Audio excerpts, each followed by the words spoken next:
We're starting with the highest priority group here, carboxylic acids, and we're going to go over a few of these names. So again, this is highest priority.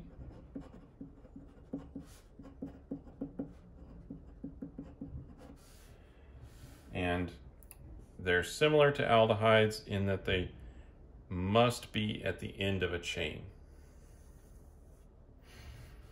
So let's go over one that most people will know.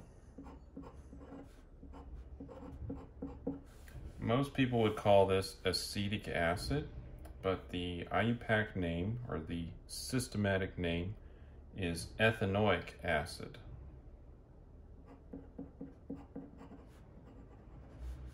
So we have ethane, which is because it's 2 carbons, 1, 2, and then we end these in an oic acid, O-I-C, and then acid. And this is also called acetic acid.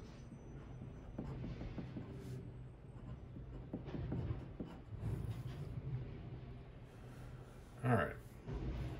Now, let's look at one that's a little more complicated of a chain than just ethane.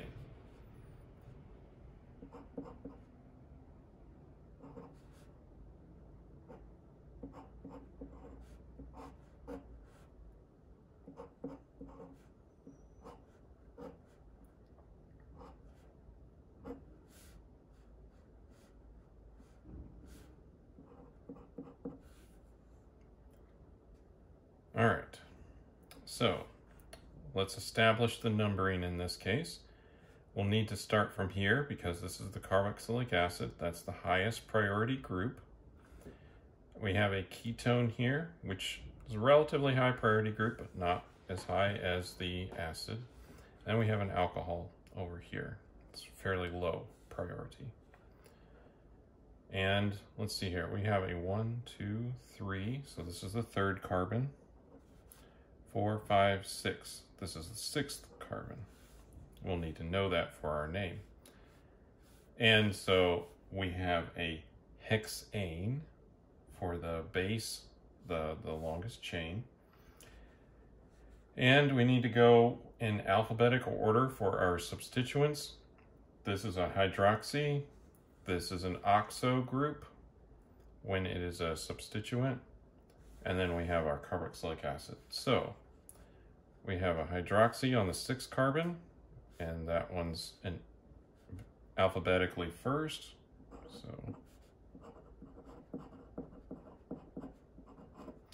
So 6 hydroxy, and then 3 oxo, and then hexane. But remember, we leave off the E, so hexanoic acid.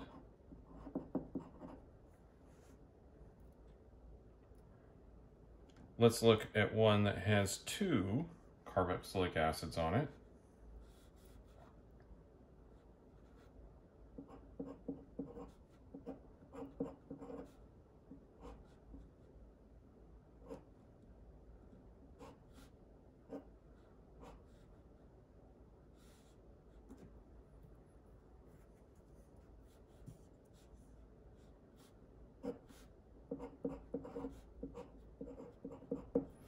So we've got one that has 2 carboxylic acids on it, and I added this ethyl group just for fun. So we can name that, we can number this starting here, 1, 2, 3, 4, 5. Or we can try this way, 1, 2, 3, 4, 5, that way. We're going to go this direction because that will produce the lowest number on this substituent. And because this is a straight chain, we don't need to name the carboxylic acids because we know, or number them, because we know where they are. They're at the end of these chains. And also you'll notice that even though there is a longer chain in the molecule, 1, 2, 3, 4, 5, 6, we don't name this a hexane. We have to name this a pentane because that's the one that contains both the carboxylic acids. All right, so this one is 2-ethyl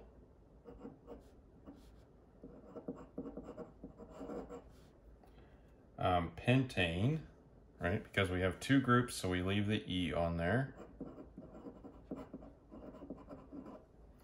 And then we have 2, so di, and then oic, and then acid. Now, just like aldehydes, we did not need a locator in this straight chain. All right, we got another one here, which is what happens if it's on a ring.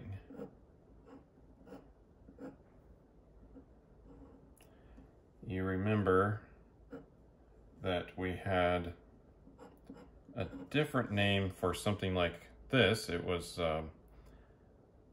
cyclopentane carbaldehyde, right? Well, this is similar. If we change it to carboxylic acid, we'll have cyclopentane carboxylic acid. It's carboxylic acid, cyclopentane. Just kind of put those two together.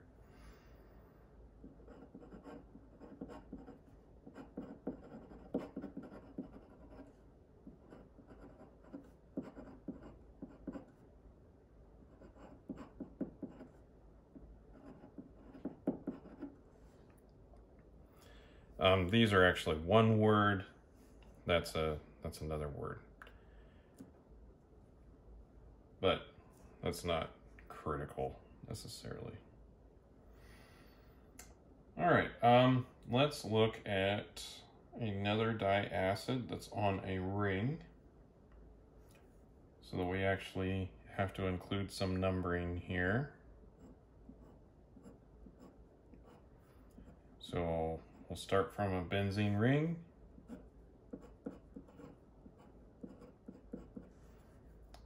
And we will add a couple of acid groups on there.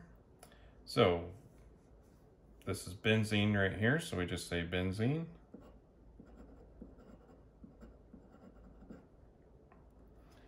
And then we'll have the 1 carbon and the 2 carbon, or, you know, they're right next to each other, so it's going to be 1 and 2. So 1 and 2, and then it's just dicarboxylic acid.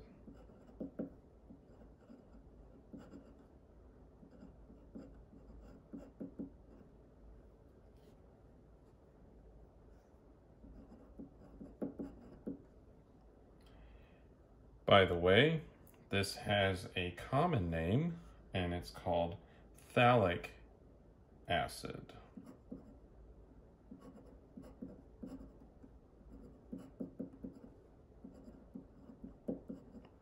Now, you may have already encountered the potassium salt of this. If we deprotonate one of these protons and replace it with a potassium, we'll make what's called potassium hydrogen phthalate, or KHP. And you may have encountered that because it's often used in titration standardizations because of the properties of this molecule. But it served its purpose as having 2 substituents on a ring. I should also mention that if you just have 1 carboxylic acid on a benzene ring, the IUPAC name for that could be benzene carboxylic acid, or another acceptable IUPAC name is just benzoic acid, and that's pretty much what everybody calls it.